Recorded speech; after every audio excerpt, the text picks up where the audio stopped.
فلسطین کا معاملہ ہو یا مسئلہ کشمیر یا اسلامی وجہ سے جڑا کوئی اور معاملہ ہو، آپ نے اکثر و بیشتر OIC کا نام ضرور سنا ہوگا۔ آخر یہ OIC کیا ہے اور یہ کیوں وجود میں آئی؟ عراق کے صدر صدام حسین نے اپنا جوتا اتار کر OIC کے رکن ممالک کے ٹیبل کے اوپر کیوں رکھا؟ پاکستان کے صدر جنرل یحییٰ خان نے OIC کے بائیکاٹ کی دھمکی کیوں دی؟ اور کیا سانحہ تھا جس کے بعد OIC انتہائی غیر مؤثر ہو گئی؟ السلام علیکم، میرا نام راول خان راجہ ہے۔ یہ چیمبر آف ہسٹری کی سیریز وہ کیا ہے کہ آج کی ویڈیو میں آج ہم آپ کو OIC کے بارے میں مکمل معلومات فراہم کریں گے۔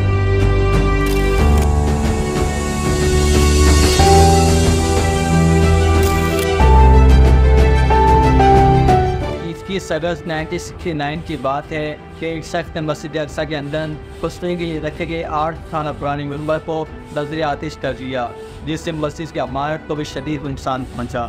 یہ شخص آسٹریلیا سے تعلق رکھنے والا شخص ریاض کا حامل نیس مائیکل رومان تھا۔ اس واقعے سے پوری اسلامی دنیا میں تشویش کی لہر دوڑ گئی اور اسلامی دنیا سے بھرپور رد عمل سامنے آیا۔ فلسطین کے مفتی اعظم امین الحسینی نے اسے یہودی کرائم قرار دیا اور مسلمان ممالک سے اپیل کی کہ وہ ایک اجلاس منعقد کریں تاکہ ایسے واقعات کی روک تھام کے لیے سطح باب کیا جا سکے۔ راجہ مفتی اعظم کی اپیل پر 24 اسلامی ممالک کے نمائندے مراکش کے شہر رباط میں جمع ہوئے، جن میں اکثر و بیشتر اور ممالک کے سربراہان مملکت تھے۔ یہ OIC کے قیام کا نقطۂ آغاز تھا۔ 25 ستمبر 1969 کو اس اجلاس میں قرارداد منظور کی گئی، جس میں کہا گیا کہ اسلامی تعلیمات کی روشنی میں تمام اسلامی ممالک اقتصادی، سماجی، سائنسی اور روحانی شعبہ جات میں ایک دوسرے سے تعاون کریں گے۔ اور پھر 6 ماہ بعد ایک اور اجلاس سعودی عرب کے شہر جدہ میں منعقد ہوا، جس نے اسلامی ملکوں کے وزرائے خارجہ نے شرکت کی، اور اس کے بعد 1972 میں OIC کو باقاعدہ تنظیم کی شکل دے دی گئی۔ اس کا ہر سال وزرائے خارجہ اور ہر 3 سال بعد سربراہان مملکت کا اجلاس ہونا طے پایا۔ اس تمام تر معاملے میں سعودی عرب اور مراکش کا ایک قائدانہ کردار تھا۔ اس کی وجہ سے پہلا اجلاس مراکش کے شہر رباط میں منعقد ہوا، مگر افسوس کی بات یہ ہے کہ جس ملک میں OIC کا پہلا اجلاس منعقد ہوا تھا یعنی مراکش، اس نے 51 سال بعد امریکی دباؤ اور اپنے مفادات کے پیش نظر اسرائیلی حکومت کو تسلیم کر لیا۔ OIC کے ابتدائی اجلاسوں میں ہی انڈیا نے اس کی نمائندگی حاصل کرنے کی بھرپور کوشش کی۔ انڈیا نے یہ دعویٰ کیا کہ مسلمانوں کی ایک بہت بڑی آبادی اس کے ملک میں آباد ہے، جو اس کی ٹوٹل آبادی کا 20% ہے۔ سعودی عرب سمیت دیگر اسلامی ممالک اس بات کے حامی تھے کہ اگر انڈیا کو ممبرشپ نہ دی جائے تو کم سے کم مبصر کا درجہ تو دے دیا جائے، مگر پاکستان نے اس کی شدید مخالفت کی۔ اس وقت کے پاکستان کے صدر جنرل یحییٰ خان نے OIC کے بائیکاٹ کی دھمکی دی۔ ملا کے اس معاملے پر 3 دن تک بحث و مباحثہ ہوتا رہا اور ملا کے OIC ممالک اس نتیجے پہ پہنچے کہ انڈیا کو نہ ہی ممبرشپ اور نہ ہی مبصر کا درجہ دیا جائے گا، اور OIC آج تک اپنے اسی فیصلے پر قائم ہے۔ 1972 میں OIC کے قیام کے بعد 1974 میں OIC کا ایک اور اجلاس پاکستان میں ہونا طے پایا، مگر اس اجلاس کو روکنے کے لیے امریکہ کا بے حد دباؤ تھا، اور سعودی عرب کے بادشاہ شاہ فیصل اور پاکستان کے اس وقت وزیر اعظم ذوالفقار علی بھٹو کی بے حد کوششوں کی وجہ سے اسلامی دنیا سے بڑے بڑے رہنما نے اس اجلاس میں شرکت کی۔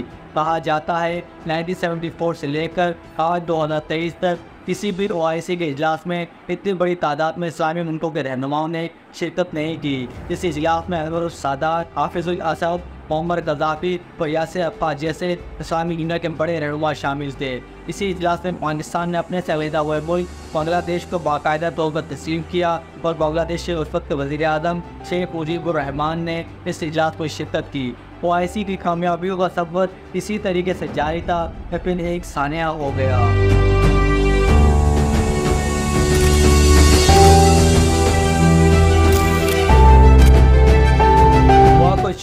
کہ 22 اگست 1980 کو عراق کے صدر صدام حسین نے اپنے پڑوسی ملک ایران پر حملے کا حکم جاری کر دیا۔ عراق کی فوجوں نے ایران پر شدید بمباری شروع کر دی اور جلد ہی وہ ایران کے کئی شہروں پر قابض ہو گئے۔ صدام حسین کا خیال تھا کہ انقلاب آنے کے بعد ایک کمزور سے ایران پر وہ بآسانی قابض ہو جائیں گے، اور اس جنگ میں انہیں امریکہ اور دیگر ممالک کی حمایت بھی حاصل تھی، مگر دوسری طرف ایران کے پاس ان کا سب سے بڑا ہتھیار ان کے وہ نوجوان تھے جو اپنے رہنما آیت اللہ خمینی پر بہت یقین کرتے تھے اور اسے بے تحاشا محبت کرتے تھے، اور وہ اپنے رہنما اور اپنے عقیدے کے لیے کسی بھی حد تک جا سکتے تھے، اور اسی وجہ سے انہوں نے عراق سے زبردست لڑائی لڑی۔ وہ اسلامی ملکوں کے درمیان یہ جنگ لگ بھگ 10 سال کے قریب جاری رہی، اور اس جنگ میں ایران کے 5 لاکھ اور عراق کے لگ بھگ 4 لاکھ کے قریب فوجی مارے گئے۔ وہ ایسی بھرپور انداز میں کوشش کرتی رہی کہ اس جنگ کو کسی طریقے سے رکوا سکے، اگر وہ ایسی دو اسلامی ملکوں کے درمیان 10 سالوں تک جاری رہنے والی اس جنگ کو رکوانے میں مسلسل ناکام رہی، اور اسے OIC کی سب سے بڑی ناکامی کہا جاتا ہے، اور کہا جاتا ہے کہ OIC کا زوال اسی جنگ کے بعد شروع ہوا۔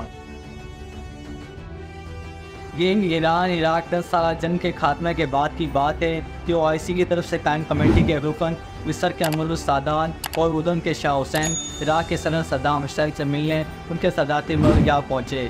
شدید تباہ جنگ سے متاثر صدام حسین عمر و قاصد برہم تھے، اور کے خیال میں ان کے پڑوسی ملک کویت نے عراقی جزیروں سے تیل چوری کر کے عالمی منڈی میں بیچا ہے۔ صدام حسین چاہتے تھے کہ OIC اپنا اثر و رسوخ استعمال کر کے اسے اس کا پیسہ واپس دلوا دے۔ شاہ حسین اور انور السادات نے صدام حسین کو کویتی حکمرانوں کا پیغام پہنچایا تو ان کا سرمایہ اس وقت امریکی بینکوں میں ہے، اسے فوری طور پر نہیں نکالا جا سکتا، اور اگر اس طرح کی کوئی کوشش کی گئی تو اس سے امریکی معیشت کو شدید نقصان پہنچے گا کہ امریکہ برداشت نہیں کر پائے گا۔ سپاٹ چہرے کے ساتھ یہ گفتگو سنتے ہوئے صدام حسین نے ایک عرب قبائلی انداز میں اپنا جوتا اتار کر سربراہان مملکت کے ٹیبل کے اوپر رکھا اور کہا کہ اب میں اس کے ذریعے اپنا قرضہ واپس لوں گا، اور پھر صدام حسین نے کویت پر قبضہ کر لیا۔ صدام حسین نے کویت پر قبضہ کیوں کیا، اس بارے میں ہم ایک مکمل طور پر ویڈیو بنا چکے ہیں، جس کا لنک ڈسکرپشن میں ہے، کیا وہ ویڈیو دیکھنے کے لیے آپ یہاں کلک کر سکتے ہیں۔ OIC کے منشور میں رکن ممالک کے ساتھ بھائی چارے اور یکجہتی کے فروغ کو استحکام دینا شامل ہے۔ اس کے علاوہ رکن ممالک کے جائز مطالبات کی حمایت، مشترکہ مفادات کا تحفظ اور عالمی اصلاح، بالکسب عالمی برادری کو درپیش چیلنجوں کے لیے مشترکہ کوششوں کو مربوط اور متحد کرنا شامل ہے۔ OIC organisation of Islamic cooperation اقوام متحدہ کے بعد دنیا کی دوسری سب سے بڑی تنظیم ہے، جس کے رکن ممالک کی تعداد 57 ہے، اور OIC کا ہیڈ کوارٹر سعودی عرب میں شیخ جدہ میں واقع ہے۔ OIC پوری دنیا میں لگ بھگ 2 ارب سے زیادہ مسلمانوں کی نمائندگی کرتی ہے، اور ایک تلخ حقیقت یہ بھی ہے کہ OIC نے اپنے قیام سے لے کر اب تک مسلمانوں کے مفادات اور ان کے تحفظ کے لیے سوائے اجلاسوں کے عملی طور پر کچھ نہیں کیا، جس کی سب سے بڑی مثال مسئلہ کشمیر اور مسئلہ فلسطین ہے۔ ایک وقت تھا OIC کے عروج کا یہ عالم تھا کہ 1980 میں پاکستان کے اس وقت کے صدر جنرل ضیاء الحق نے اقوام متحدہ میں امت مسلمہ کے متفقہ لیڈر کے طور پر خطاب کیا، اور ان کے خطاب سے پہلے قرآن پاک کی تلاوت بھی چلائی گئی۔ General Muhammad Zia-ul-Haq, President of the Islamic Republic of Pakistan, and to invite him to address the Assembly. أعوذ بالله من الشيطان الرجيم.